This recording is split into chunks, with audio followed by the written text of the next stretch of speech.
नमस्कार दोस्तों, स्वागत है आपका न्यू डिस्कशन में। आइए डिस्कस करते हैं आज का करंट अफेयर्स।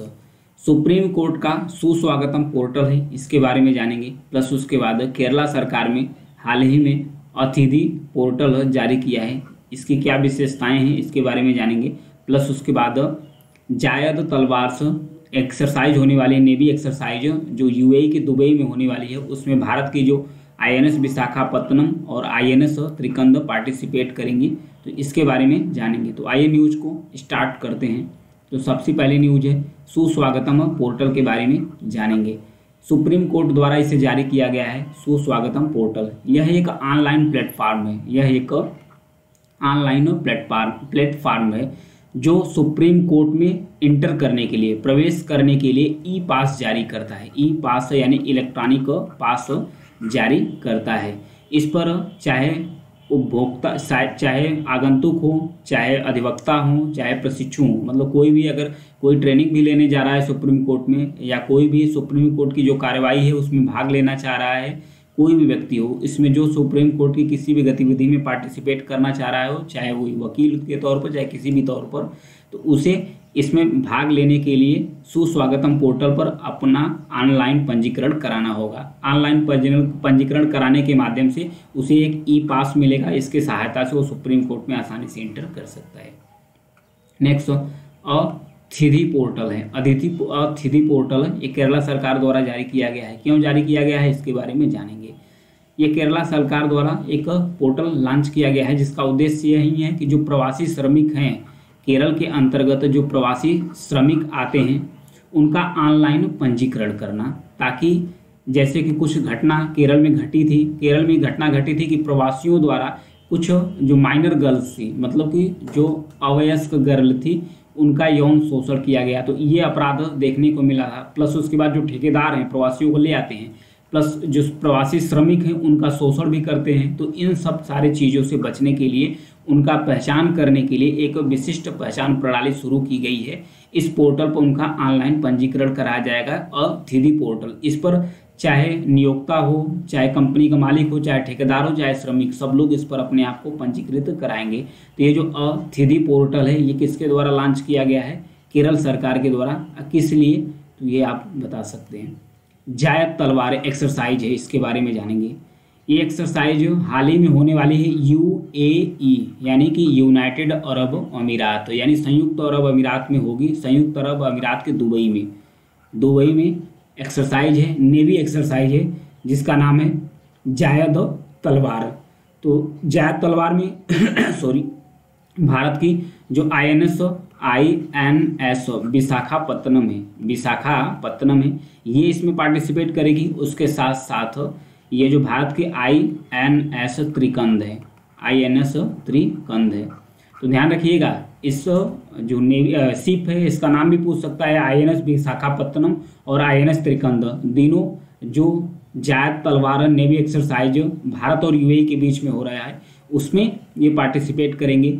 ये जो एक्सरसाइज हो रही है इसका उद्देश्य क्या है? दोनों देशों के बीच, दोनों नौसेनाओं के बीच जो अंतर संचालनीयता है और सहयोग है उसको प्रमोट करना। प्लस उसके बाद जो समुद्री साझेदारी है, दोनों देशों के बीच जो समुद्री साझेदारी है इसको मजबूत करना, ये है। और समुद्री सुरक्षा को भी बढ़ावा देना इस एक्सरसाइज का मकसद है जो जायद तलवार से। और भी कुछ एक्सरसाइज है जो इंडिया और यूएई के बीच में कंडक्ट की जाती है या कंडक्ट की गई है, उसके नाम जानेंगे। एक्सरसाइज डेजर्ट फ्लैग है, ये एक एयरफोर्स एक्सरसाइज है, मतलब यूएई और भारत की जो एयरफोर्स है दोनों इस एक्सरसाइज में पार्टिसिपेट करेंगी जिसका नाम है डेजर्ट फ्लैग। नेक्स्ट है बिलाट एक्सरसाइज है, बिलाट बायलैटरल नेवल एक्सरसाइज है, ये नेवी की एक्सरसाइज है। ये किसके द्वारा की जाती है? इंडिया और यूएई के द्वारा। नेक्स्ट है डेजर्ट ईगल एक्सरसाइज है, ये भी बायलैटरल है, द्विपक्षीय एक्सरसाइज है। ये एयरफोर्स के द्वारा दोनों सेनाओं यानी भारतीय वायुसेना और यूएई की वायुसेना के बीच ये एक्सरसाइज कंडक्ट की जाती है। तो इसको याद रखिएगा क्योंकि इससे संबंधित क्वेश्चन पूछे जा चुके हैं। राष्ट्रीय सामाजिक सहायता कार्यक्रम है जिसे इंग्लिश में बोलेंगे national social assistance programme, NSAP। ये चर्चा में क्यों है इसके बारे में जानेंगे। हाल ही में भारत का जो नियंत्रक और महालेखा परीक्षक होता है जिसे कैग बोलते हैं, कंट्रोलर ऑडिटर जनरल्स, इसके द्वारा एक ऑडिट किया गया है। ऑडिट का मतलब होता है अंकेक्षण। अंकेक्षण के बारे में अगर बात करें तो अंकेक्षण क्या होता है, अगर कोई भी स्कीम का कोई भी लाभार्थी लाभ ले रहा है, कोई भी लाभार्थी किसी स्कीम का लाभ ले रहा है तो सर्वे कराया जाता है। एक इन लाभार्थियों से पूछा जाता है कि आपको इसका उचित लाभ मिल रहा है कि नहीं, आपकी पात्रता जो है सही है, इस लाभ योग्य है कि नहीं है। तो उस प्रक्रिया को, इस सर्वेक्षण को बोलते हैं अंकेक्षण। तो ये किसके द्वारा किया गया है, भारत का नियंत्रक और महालेखा परीक्षक यानी कैग के द्वारा किया गया है। 2017 से 21 के बीच में ये किया गया है, 2017 से 21 के बीच में किया गया है। तो इसमें जो ग्रामीण विकास मंत्रालय है, ग्रामीण विकास मंत्रालय के तहत राष्ट्रीय सामाजिक सहायता कार्यक्रम स्टार्ट किया गया है, ध्यान रखिएगा। तो राष्ट्रीय सामाजिक सहायता कार्यक्रम के तहत जो भी अयोग्य लाभार्थी हैं, लगभग 79 करोड़ रुपए, मतलब कि 79 करोड़ रुपए अनुचित तरीके से अयोग्य लाभार्थियों को मिला है, जो सामाजिक सहायता कार्यक्रम चल रहा है उसके तहत। ये जो जांच होती है, ऑडिट होती है, इस रिपोर्ट को संविधान का जो आर्टिकल्स 151 है, कैग इस रिपोर्ट को ऑडिट करती है। ऑडिट करने के बाद जो भी रिपोर्ट आती है ये राष्ट्रपति को प्रस्तुत करता है। किसको प्रस्तुत करता है, राष्ट्रपति को दिया जाता है। तो इस कार्यक्रम के बारे में जानेंगे, जो राष्ट्रीय सामाजिक सहायता कार्यक्रम है। राष्ट्रीय सामाजिक सहायता जो कार्यक्रम है, यह एक कल्याणकारी कार्यक्रम है जिसे पहली बार 1995 में यानी 1995 में केंद्र प्रायोजित योजना के रूप में शुरू किया गया था। केंद्र प्रायोजित योजना का मतलब क्या होता है कि इसमें सेंटर और स्टेट यानी केंद्र और राज्य दोनों मिलकर पैसा लगाते हैं, इसमें दोनों का बीच में शेयर्स होता है। प्लस उसके बाद ग्रामीण विकास मंत्रालय द्वारा इसे प्रशासित एडमिनिस्ट्रेटिव किया जाता है। इसे 2016 में केंद्र प्रायोजित योजनाओं की कोर ऑफ कोर योजनाओं में शामिल कर लिया गया। 2016 में इसे केंद्र प्रायोजित योजनाओं के बीच में जो कोर ऑफ कोर योजना है, एकदम कोर योजना है, उसके अंतर्गत इसे शामिल कर लिया गया, जो सामाजिक सहायता कार्यक्रम है। इसका उद्देश्य यही है कि जो गरीबी रेखा के नीचे जो जीवन यापन जो फैमिली करते हैं, उन्हें सामाजिक रूप से कुछ सहायता प्रदान करना, विशेष रूप से जो बुजुर्ग हैं, विकलांग व्यक्ति हैं और विधवा महिलाएं हैं, उनको प्रोवाइड्स करना है। क्रियान्वयन के बारे में बात करें तो ये ग्रामीण और शहरी दोनों क्षेत्रों में इसका इम्प्लीमेंटेशन किया जा रहा है, इसे लागू किया गया है, जो सामाजिक सहायता कार्यक्रम है। इसके अवयव के बारे में बात करें, कुछ और भी सामाजिक सहायता कार्यक्रम है, उसको किस प्रकार से स्टार्ट किया गया था उसके बारे में, प्लस किस सन में स्टार्ट किया गया था उसके बारे में जानेंगे। इंदिरा गांधी राष्ट्रीय वृद्धावस्था पेंशन स्टार्ट किया गया था, 1995 में स्टार्ट किया गया था। उसके बाद राष्ट्रीय पारिवारिक लाभ योजना 1995 स्टार्ट किया गया था। अन्नपूर्णा योजना है 2000 में स्टार्ट किया गया। मैच तो फॉलोइंग क्वेश्चन पूछ देता है, पीसीएस एग्जाम या और भी किसी एग्जाम में पूछ देता है। इंदिरा गांधी राष्ट्रीय विधवा पेंशन योजना है, 2009 में शुरू की गई है। प्लस इंदिरा गांधी राष्ट्रीय विकलांगता पेंशन योजना है, जिसे 2009 में ही शुरू किया गया है।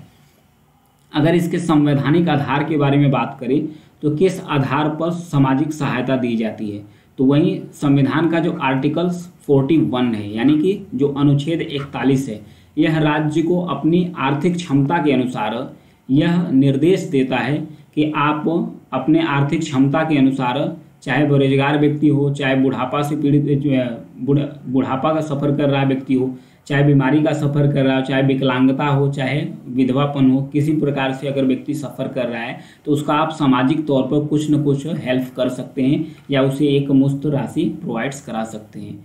वहीं आर्टिकल 42 क्या कहता है, संवैधानिक आधार ये क्या कहता है, ये कहता है कि काम का सिचुएशन, आप किस कंडीशन में किसको काम करा रहे हैं। प्लस उसके बाद मातृत्व, अगर महिला कार्य करती हैं, काम करने वाली हैं, तो उन्हें मातृत्व राहत मिल रही है कि नहीं, जब वो बच्चा का जन्म देती हैं तो उन्हें अवकाश मिल रहा है, उसके साथ उन्हें कुछ सामाजिक सुरक्षा, कुछ वेतन वगैरह मिल रहा है कि नहीं, ये सब प्रोवाइड्स करता है संविधान का अनुच्छेद 42। आइए आगे बढ़ते हैं। फ्रांस और माली के बारे में दिया है, ये चर्चा में क्यों है इसके बारे में जानेंगे। तो ये है यूरोपीय महाद्वीप का एक देश है जिसका नाम है फ्रांस है, ये लोकेशन है इसका। प्लस अफ्रीका महाद्वीप का एक देश है जिसका नाम है माली, ये है पश्चिमी अफ्रीका में स्थित है। तो ये इसका लोकेशन है दोनों का।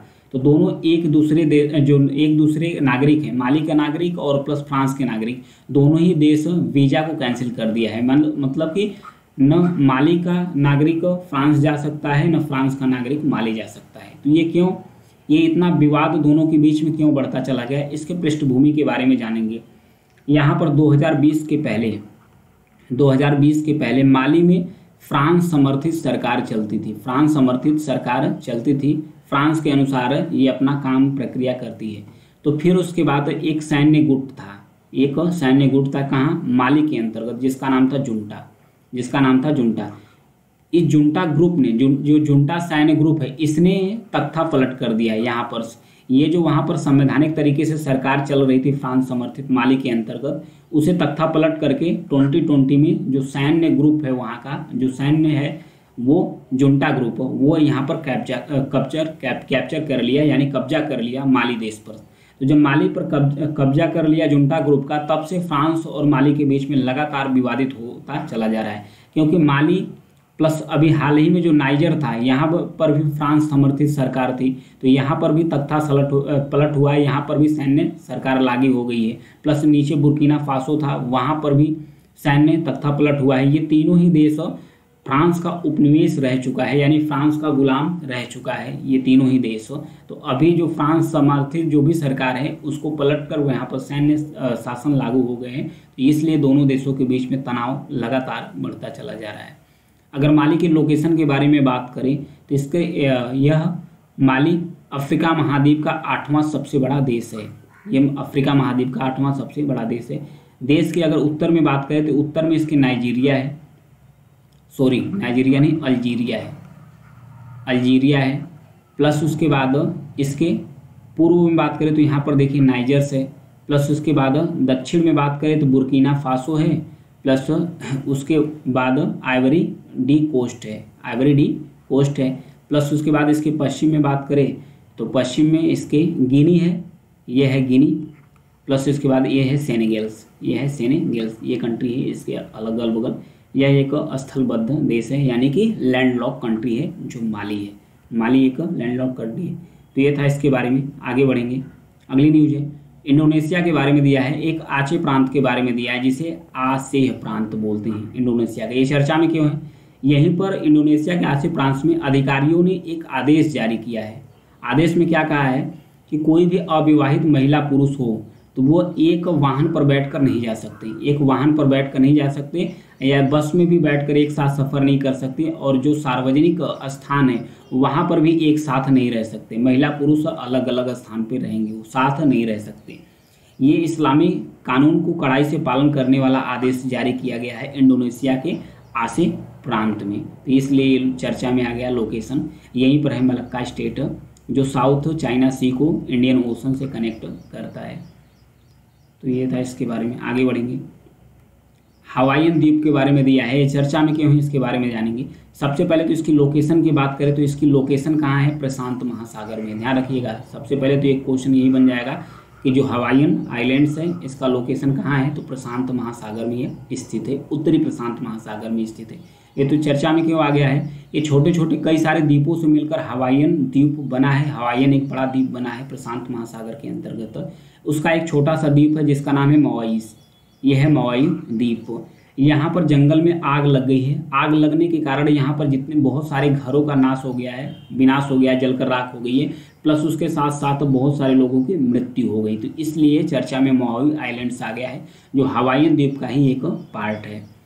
जो मवाई है मध्य प्रशांत क्षेत्र में द्वीप है, जो हवाईयन द्वीप समूह का हिस्सा है, यानी हवाईयन द्वीप समूह का हिस्सा है, मध्य प्रशांत महासागर क्षेत्र में स्थित है।